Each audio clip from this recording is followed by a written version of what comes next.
Breaking news, Toby Chanko rumesbak po na sa kanyang mga banat at mga tirada sa kanya. Pero hindi niya binanggit siyempre si Auntie Claire, no? Be professional siya. Ibig sabihin, wala siyang tinitira dito. Sinagot niya lang yung mga tumitira sa kanya. Yung salita, hindi yung mismong tao. Ito kaganda kay Toby Chanko, di ba? Real talk nga, di ba? Hindi katulad ni Auntie Claire, fake news daw si Toby Chanko. Wow! Fake news! Nung sabihin niya si Saldico nanguha ng pera, at malawakan, hindi lang si Saldico ang pinakaulo ng nakawan. Fake news ba yon? Kayo bang sumagot? Fake news ba yon? Yung nawawala yung pera ng kaban ng bayan, sasabihin mo pa imbestigahan yung panahon ng Duterte? Fake news ba yun? Yung ba yung gusto mo? Ay, naku naman, halata naman. Ganito itong mga talk. Pag sila'y naiipit na at nagkakamali at sila ay kinikriticize ng sinong tao at ay pinupuna sila, ayaw nila, sasabihan nila fake news yung taong namumuna sa kanila. Yan sila, no? Pinaparinig nila sa taong bayan na fake news yung taong titira sa kanila. Alam mo, may mga nauuto eh. May mga nauuto eh. Pero karamihan hindi eh. Pero di ba imulat nyo lang kaisipan nyo, nandadaya sila. Yan, manang-mana sila. Kuwang-kuha nila style ni Satanas ha. Kuwang-kuha nila style ni Satanas. Nanlilin lang. Oo, kuwang-kuha. O, ito po, Toby Chanko, binanatan po ang administrasyon. Actually, banat na rin to. Hindi naman siya direct in administrasyon. Siyempre, Saldico eh. Kayo na bang tao si Saldico? Sabi ng mga bangag vloggers, DDS daw. Nakulantiyating DDS na naman. Pati yung Japanese na nagsalita tungkol sa ICC na gustong palayasin si Duterte, DDS din. Ano ba naman yan? Di ba? Anong klaseng kaisipan yan? Paranoid na yan tawag yan. Paranoid na sa DDS. Di ba? O, ito po. First of all, nagulat ako na meron palang ganun, no? I mean, siguro lahat naman tayo nagulat. Have you seen this report, the ICI? For context for our viewers, we're talking about the ICI Ngayon ko report. lang yan nakita nung linabas ni Congressman Isidre, no? I think even media, walang kopya niya eh. Right. So, nagulat talaga ako, nagulat tayong lahat, no? Do you believe that more, finding? More than that, yung findings na walang liability, I mean, alam na ng lahat na si Saldico ay gumawa ng insertions, nagkapera siya doon. So magagawa ba yun ni Saldico na chairman ng Committee on Appropriations? Ito, nung sabihin ni Toby Chanko to na si Saldico ang chairman ng appropriation at gumawa ng ganong klase, fake news ba siya? Fake news ba siya? Nung sabihin niya kaya bang gawin ni Saldico to mag-isa? Fake news ba siya? Ha? Ikaw, sa tingin mo kaya ka, empleyado ka ng gobyerno. Hindi, chairman appropriation ka, hindi ka naman pinakami ng budget. Ha? Fake news siya? Fake news ba yan? Anak ng titing ka naman. Di ba? Oh, hindi binueltahan ka ngayon ni Toby Chanko. Without the knowledge or approval of Congressman Martin Romualdez. And number three, di ba even yung DPWH recommended to the ICI filing of plunder eh. So, alam pa paano nangyari yun eh. Anyway, yun yung unang sagot ko. Pangalawa, doon sa sinasabing akusasyon ko, I will clarify what I said, no? Okay. Ang sinabi ko doon sa first impeachment noong sa 19th Congress, di ba nung unang pinag-usapan yan at bakit hinabol ng February 5, last day of our session na hindi naman tatalakayin ng Senado because na rin nila noon, ang sabi ko noon is dahil nagkaroon ng bentahan ng projects, of course at that time, hindi ko pa sinasabi na sinasabi ko ang nagbebenta, no? But very clear, sinabi ko nagkaroon ng bentahan ng project at ginamit nila yung mga congressmen para ilabas yung mga nabentang projects na naka-FLR at that time, no? Usap pa nga ako ni JJ Suarez niyan at sinabi niya sa akin yan nga na paano yan, pinangako natin yan sa mga pumirma ng impeachment. Nung si Presidente Marcos noon, kung totoong pinangako, sinabi niya, we will not release that because wala namang usapang ganon. Diba? So, yun yung ibig ko sabihin na nagbentahan, which again was Saldico, na hindi ko alam, magagawa ba yun ni Saldico na hindi alam. Hindi magagawa ni Saldico mag-isa yan. Diyos ko naman. Common sense na ng mga bangag vloggers. Ano ba naman kayo? Magagawa din ba yung Saldi ko mag-isa to? Parang kontraktor na si Diskaya, kaya bang gawin ni Diskaya to? Ibig nyo palang sabihin yung budget ng pera na kay Diskaya? Sapat na si Diskaya, yun lang, tapos na yun. Ha? Ibig nyo palang sabihin, gagawa ka ng isang malaking bahay. Ha? Kaya bang gawin ng construction worker yon na yung budget, kayo galing, kayo yung plano? Sige nga, isipin nyo. Makakagawa ba naman si Saldi ko mag-isa dyan? Ano ba naman kayo? Di ba? Ayaw nyo lang tanggapin, gusto nyo ipasolo kay Saldi ko para walang damay. Kasi pag sinabi nyo kay Saldi ko may kasama yan, matik, yung 18 Marines, kasama sila doon. Ayaw nyo lang sa naratibo nyo. Di ba? Pilit nyong niloloko yung taong bayan. Former Speaker Martin Romualdez. And then, ang naging carrot and stick noon is yung, ito naman, hindi ko alam bakit na tinatanggi, di ba? Right after the signing, yung mga pumirma, nag-post naman sila sa Facebook page nila na kaya kami pumirma kasi kung hindi kami pumirma, i-hold yung MAIP, yung TUPAD, yung AIS, yung AKAP. Open naman yun eh. Sinabi naman nila. Tama. Sila nagsabi si Toby Chanko. Fake news ba si Toby Chanko?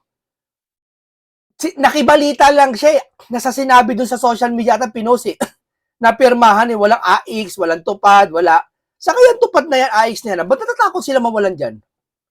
Bakit? Hindi ba pwede magsumbong sa taong bayan? O sabihin mo sa mga distrito mo, sa mga constituent mo, no? Pasensya na kayo, hindi tayo binigyan ng AX, hindi tayo binigyan ng TUPAD dahil ginipit tayo. Bakit? Takot ka? Sa mga, kayo ka takot? Sa takot o takot ka mawalan? Dahil alam mo sa TUPAD sa AX, popogi ka doon sa taong bayan at meron ka doon picture. Tama, mali. Di ba? Yun ang hinala ko ha. Matatatakot ka. Tatakbo-takbo kang congressman, namumuno ka, sabi mo takot, walang takot, lakas ng loob, malasakit. Yan ang mga tagline nyo pagkatakbo kayo sa politika eh. Walang kinatatakutan, lalabanan ng korupsyon. Tapos na kaunting ganito, hindi kayo mabigyan ng ayuda, takot kayo. Huwag kayong tumakbong congressman o senador o namang upo sa posisyon sa gobyerno kung takot kayo. Ayun eh. Tsaka, ang pag-upo dyan, tandaan nyo sa gobyerno sa alinmang posisyon, ha? Paglilingkod sa bayan yan. At ang kailangan sa paglilingkod ng bayan, hindi lang utak. Kailangan ng tapang. alam naman natin yun na talagang hinold naman doon sa mga hindi pumirma, no? So wala naman sikreto doon. Hanggang ngayon tinatanggi nila yan, no? Ngayon, pagdating dito sa bagong impeachment, tinanong lang ako ng reporter kasi 'di ba naka-FLR pa yung mga DPWH projects, eh, 'di ba? So tinanong ako ng reporter during an interview doon sa harap ng plenaryo ng Kongreso kung yung FLR ay gagamitin na ibig sabihin pwede bang gamitin yun para pananakot doon sa mga congressman. Ang sagot ko lang naman doon is very clear. Malalaman pa lang natin yan after nung botohan. Kasi kung yung mga FLR ng bumoto ni-release at yung FLR ng hindi bumoto ay hindi ni-release, then malalaman natin na ginamit yan. But the most important thing for me, no, is this, no? Nag-file ako ng resolution on the last day of the session na madaliin na yung hearings at resolbahan na. Ibig sabihin, hatulan na si VP Sara. Yun lang ang akin, no? Kasi we have other concerns, mas mahalaga sa akin. O kasi gusto ni Toby Chanko, hatulan na. Para yung ibang trabaho magawa na. Hindi eh. All the time, lahat, VP Sara impeachment eh. Namumblema sa krisis ngayon sa gas, Sara pa na impeachment, tapos sasabihin nyo walang krisis. Niloloko tao, harap-harapan eh. Biruin mo sa maliit na bagay niloko tayo, what if pa kaya sa malaking bagay? Di ba? Na habang nangyayari ito. Actually, hindi niya maliit na bagay ito eh. Oil to eh. Lahat ito tataas eh. Niloloko niyo ba tao? Ano yun? Aasa lahat ng taong bayan? Hindi na nga makasakay ng jeep yung iba eh. Dahil wala nang jeep na sasakyan kasi wala nang bumabiyahe. Dahil sa mahal ng krudo eh. Di ba? Crisis sa Middle East. Ito natin. Biruin mo, krisis sa Middle East din ang langis. Tapos sa Pilipinas, hindi krisis. Sasabihin mo? Panluloko yung ginagawa nyo. Kasi nagulat ako, sinagot yun ni Congressman Ridon na hindi po pwedeng madaliin. Kaya ang sabi nila, they have enough evidence na. So kung meron na silang malakas na mga ebidensya at sapat na ebidensya, bakit pa natin pagtatagalin itong away politika na to? Pero kung sino daw yung mga lawmakers na sinasabi niya na gusto magpa-impeach ka agad kay Sara, VP Sara, dahil si VP Sara is uncompromising. Hindi, okay, obvious naman yan, di ba? Okay, di ba sinabi na may big fish na makukulong? Correct? Ayan, kayo nagsabi niya may big fish na makukulong. December may makukulong. Oh, tapos wala na kulong. Sino fake news? Si Toby Chanko ba? Inuulit niya lang yung pinapangako niyo eh. Kayo sumagot kababayan, si Toby Chanko ba ang fake news? Nung sabihin niya yan? Sino kaya ang fake news? Sige ya, aber. Siyempre, yung mga big fish na yon, takot sila, di ba? Because as of now, wala pang big fish di ba? Sasabihin ng mga bangag vlogger, sabihin ng mga bayaran, bakit ka ba naghahanap ng big fish? Natural! Hoy! Tanda mo, hindi makakapagkurakot ang isang bagay ng isang nasa gobyerno, walang big fish. Ano ka? Diskaya ng urakot? Ang lakas naman ni Diskaya. Ibig niyo pala sabihin si Diskaya, appropriation ng budget na? Malakas pa siya kay Cabral? Malakas pa siya kay Saldico, ang Diskaya? Sino big fish? Sino si Cabral? Namatay kuno? Kuno. Nandiyan ko kuno kasi sabi sa chismis, buhay pa daw. Di ba? Oh, kasi walang burol eh. Dito. Ano ako, no comment ako, pero ayon sa chismis, walang burol. Walang dumalaw. Di ba yung namatay yata ang DPWH isang nakarang linggo, dumalaw si Junior. Ito kay Cabra, walang dumalaw eh. Iba usapan yan. Sa susunod yan. Di ba? Hindi niyo ba natataka? Diskaya lang ba pagbibintangan yung big fish? Kickback, Rebilla, big fish?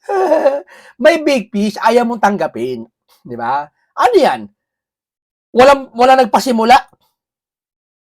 Ang lahat ng bagay may nagpasimula. Tandaan nyo yan. At ang nagpasimula, hindi yung pinaka nasa dulo.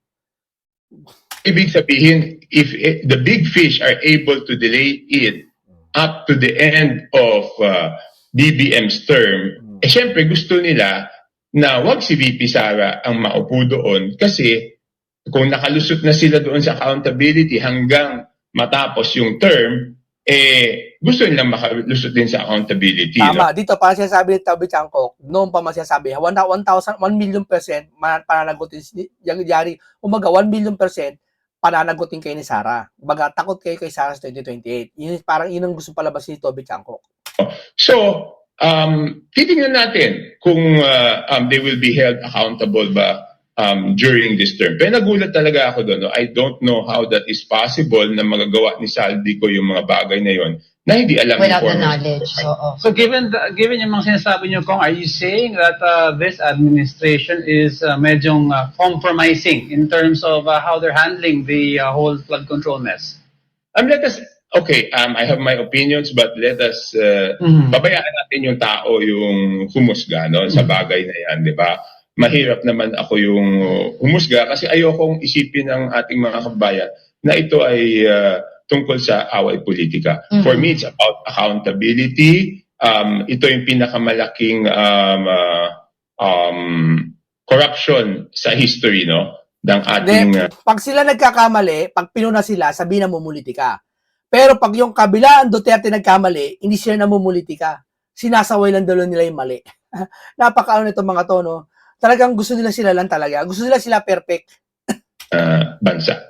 Yung recent na naging pahayag po nila Congressman na Apuno na sinasabi po nila na merong delay sa pagbigay ng budget sa congressional budget nila, and then recently nagkaroon din po ng statement si House Speaker Boje D nananawagan sa DBM ng release ng budget. What do you have to say to that? Do you think this is all also connected doon po sa sinasabi po ninyo pagdating sa usapin ng budget? Malalaman pa lang natin yan after the voting, di ba? Pero sa akin, hindi ako nagrereklamo na delayed yung release. No? Kahit doon naman sa Navotas, delayed yung release. But for me, hindi issue yan eh. Because para sa akin, kung nag-iingat lang yung gobyerno dahil ayaw na nilang mangyari yung nangyari previously at lahat ng distrito ay kailangan pag-aralan ng mabuti yung mga budget estimates. Okay lang sa akin yan eh. Kasi ayoko lang talaga mangyari kung ano yung nangyari dati. So kung yan yung delay na dapat pagdaanan, never ako nagreklamo tungkol sa bagay na yan. Okay. So, pero yun nga, no, merong, kumbaga, may panawagan si House Speaker House Speaker Boje D sa mismong DBM dahil po sa mabagal na pag-release. Pero, speaking of DBM, nasaan po ngayon yung former DBM? Have you heard about her recently? Si former DBM Secretary Amina? Oo. Kasi yung mga tao din po, Recently, hinahanap wala. din siya because isa rin po siya doon sa mga pinapangalanan na allegedly no sa sangkot daw po dito sa flood control mess. Wala. Hindi ko nakakausap si former Sec Amina. Yan, dapat yung mga pangalan na yan, pinatawag sa sa hearing. Hindi naman para pagbintangan eh. Tatanungin lang eh. Ikaw, bahagi ka ng ang isang guro. Halimbawa, sa isang building, halimbawa, 30 kayo doon. 30 kayong staff. Andun ang secretary, andun lahat. Kompleto kayo. May engineering, may corruption na malaki nangyari doon sa building. Sa tingin mo, hindi mo ipapatawag lahat yun para kausapin? Wala kang pinatawag, pigi kahit isa eh. Di ba? Kaya nga sabi ng iba hintayin nyo ba magsalita ang maleta? Ibig sabihin, imposible na may magsalita. Kuha nyo, yung mga mahina mag-isip dyan, 18 Marines, 18 Marites daw. Marites, di mo nga iniimbestigahan? Sino Marites sa inyo? Biruin mo? Ayaw mo pa imbestiga, ayaw nyo pa kausap yung 18 Marites? Sino Marites? Lately, no?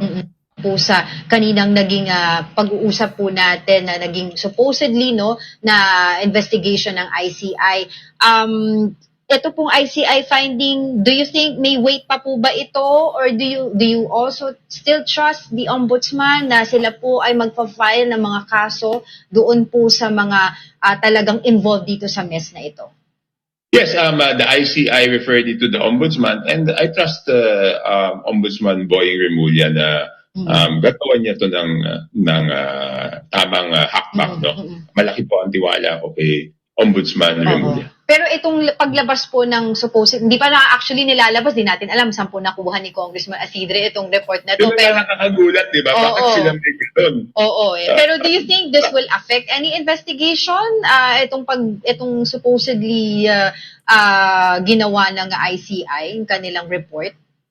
Hindi, wala na eh. Kasi lahat yan mapupunta na sa ombudsman. I think kung tama yung dinig ko hanggang March 31 na lang yung ICI, di ba? Yes. Oo. So, wala na. Tapos na yun sa March 31. So, ombudsman na lang talaga mapupunta lahat ng kaso. No? But sana tingnan ng mabuti yan because tanda-tanda ako, nagdala pa si Secretary Vince yata ng mga dokumento doon sa ICI recommending the filing of plunder charges. No?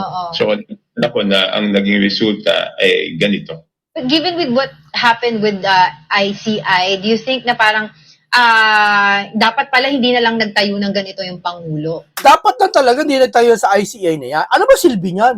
Di ba sabi niya ni Atty. Vic Rodriguez, budol yan? Para yung tao masatisfy lang. Ano yung silbi niyan? Sige nga. Tapos sa March 31, magtatapos na. Ano ba ginawa niyan? Inimbitahan si Romualdez saka si Sandro? Executive session di ba? Wala na, hindi namin narinig eh. Yun ang pinaka-importante, marinig namin yung side nila. Taxpayer kami, pinapasahod namin sila eh. Tapos hindi pa namin narinig. Ang pinakamaliit na bagay na nga na magagawa nyo dyan sa ICI na yan, hindi nyo pa nagawa. What if pa kaya yung malaking bagay magagawa nyo? Hindi nyo magagawa. Di ba? Ang alam ko, ang isang bagay na hindi kayang gawin. Tandaan nyo, natutunan ko sa mga matatandang magulang ko, mga nagdaang panahon, may itinatakpan, may tinatago. May ayaw malaman. Hindi ko sinabing kayo may ayaw malaman. Sabi kasi ng dati kong mga ninuno, mga matatanda, yung mga kalolololohan ko. So, in fact, sinuportahan ko yung House Bill nila Congresswoman Laila De Lima, Congressman Chel Diokno, doon sa pagtayo ng Independent Commission, di ba? Oo. Minarathon hearing namin yan noong November 13, natapos namin yung final version on November 13, and then from November 13, hindi na siya gumalaw. So that is a very bad signal, di ba? Ibig sabihin parang ayaw ng House na matuloy yung ICI. Ayaw talaga matuloy na pati House, ayaw. Hindi mo alam kung bakit eh. Tanungin mo kung bakit ayaw. Napakahalagang bagay na to, iimbestigahan. Yun nga lang nagnakaw ng kapitbahay mo eh. Gusto mo malaman kung sino nagnakaw eh. Sino ba? Sino ba nagnakaw? Para maalam mo kung sino may magnanakaw sa'yo eh. Di ba? Ito ayaw nyo malaman. Wala kayo interesado. Kayo humusga kung bakit. So that lahat yan konektado di ba? May version din ng Senate. Hindi, ibig ko na sabihin, Mm-mm. kini-question nila ako, bakit ko nasabi na natatakot yung iba na mag-presidente si VP Sara kasi they will escape accountability, di ba? Eh ano ibig sabihin nung pinatay doon sa Congress yung ICI bill, di ba? Hindi ba yan medyo obvious na nag-file kami ng ICI bill para maging independent, para maging permanente for at least 2 years yung ICI. Tapos pinatay doon sa Congress, hindi pinasa. Despite the fact na kasama yan kasama yan sa priority LEDAC bills, di ba? Pinagmamalaki nila the other day na marami silang naipasa na LEDAC bills, no? I think kung ilan yon pinagmamalaki nila na naipasa. Eh bakit yung isa sa mga naunang LEDAC bills na napakahalaga pinatay sa Kongreso? Di ba? Nagtutugma lang yung sinasabi ko. Kung you mentioned kanina about yung madaming takot kay VP Sara, I've seen some posts on social media. Ito mas maganda manggaling na sa'yo. Ginagamit po yung sinabi nyo as an endorsement over... Totoo naman eh, fake news ba yun? Maraming takot kay Sara, maraming mananagot. Fake news ba yun? Alin ang fake news sa sinabi ni Toby Chanco? Sige nga. Integrity. O gusto nyo lang sabihin fake news to kasi wala na kayong masagot. Kaya sabihin nyo fake news? Ay, dyan fake news? Now, is this an endorsement over integrity for the upcoming election or it's just a mere criticism of everyone else around? No. It's not an endorsement, no. Yun na nga yung sinasabi. Alam mo, you've interviewed me a couple of times, Yes. no. I don't say things to favor anyone, number one. Hindi rin ako nagsasabi ng mga bagay para sumipsip sa administrasyon. Kung ano lang yung totoo na pananaw ko, kung ano yung totoong nararamdaman ng taong bayan, yun lang naman ang sinasabi ko. Pero minsan yung katotohanan mahirap tanggapin, di ba? The truth hurts and the truth is sometimes difficult to accept. Siguro yun lang yung sitwasyon. Kasi meron talagang may mga grupo, even in Congress, na ayaw nila yung iba hindi naman takot, yung iba ayaw lang nila si Sara, di ba? So, pag may sinasabi akong ganun, iniisip nila na nakakabuti kay Sara, nagagalit sila sa akin. Ano magagawa ko? Yun talaga yung DDS ka daw ko. Ano po? DDS ka daw dong. Hindi ako DDS because sabi ko nga, Hindi, lahat yung mga yan, gusto niya pag binagsalita, DDS kagad. Pag may tanggol na awa ka kay Duterte, DDS kagad. Ganyan yung mga yan. Walang masama eh, kahit DDS ka eh. Ano masama doon? Diba? Yan ang mga utak. Ang masama, yun sila. Na paranoid sila sa mga DDS. Some issues that I do not agree with VP Sara also, di ba? So hindi ako pwede maging DDS. And I will tell you this, no? Look at my political history. Okay. Si ERAP,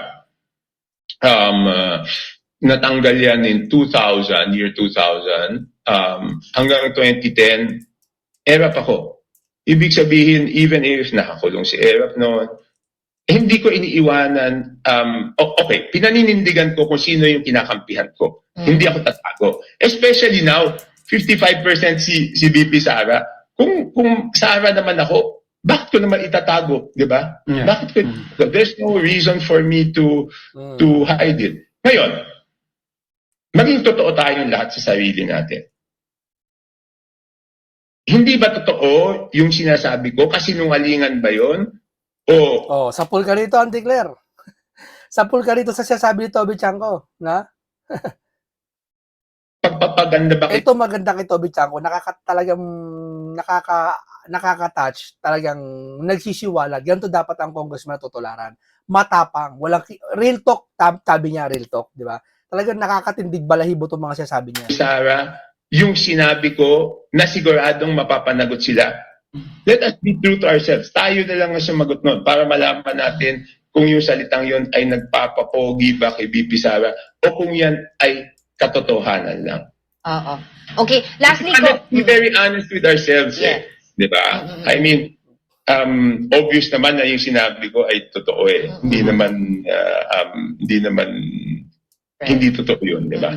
Lastly, kung before we let you go, I know marami po kayong dapat gawin today, but you mentioned kanina that you trust and believe in the ombudsman, kay Ombudsman John Boying Remulla, that he will do the right thing. Do you think that he will also file cases against the former House Speaker Martin Romualdez? I mean, in general, yung character ni Boying Remulla, I've known him for so long, no? Talagang straight yung tao na yan, So no matter who it is, I trust that he will do the right thing, no? Again, balik tayo dun sa isa, dun yung sinasabi na kinakampihan ko daw si Sara.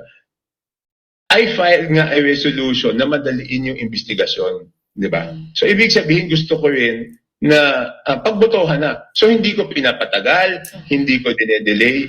Siguro yun na yung pinakamaayos na patunay na hindi ako kumakampi sa kahit sino. Doon lang ako sa tama. Have you seen the evidence po against the Vice President? Most likely, ano po yung magiging boto po ninyo pagdating doon po sa usapin ng impeachment? Okay. Sabi nila may mga ilalabas silang ebidensya during the hearing. So, titignan ko kung ano yung mailalabas nila.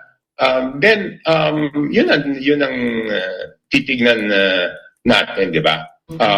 Kung ano ilalabas silang ebidensya doon sa hearings, yun ang pagbabasihan natin ng ating boto. Kung meron silang mailabas na ebidensya na nagpapatunay na talagang nagnakaw, ay di ba? Bakit tayo hindi boboto? Di ba? So sa ngayon po, yung porsyento po na kayo po ay boboto against or for the impeachment, meron na po bang ganun kayo maaring maibigay sa amin? Hindi, okay, ganito lang, no? Yung mga allegations na lang, no? Yung allegations na lang. Yung SALN, di ba? Isa sa mga allegation yung SALN, eh. Yun talagang... confidential funds. Hindi, isa-isa natin. Yung SALN, yun talaga, ano yun? Naku, maaakusahan na naman ako dito ng DDS. No? Yung SALN...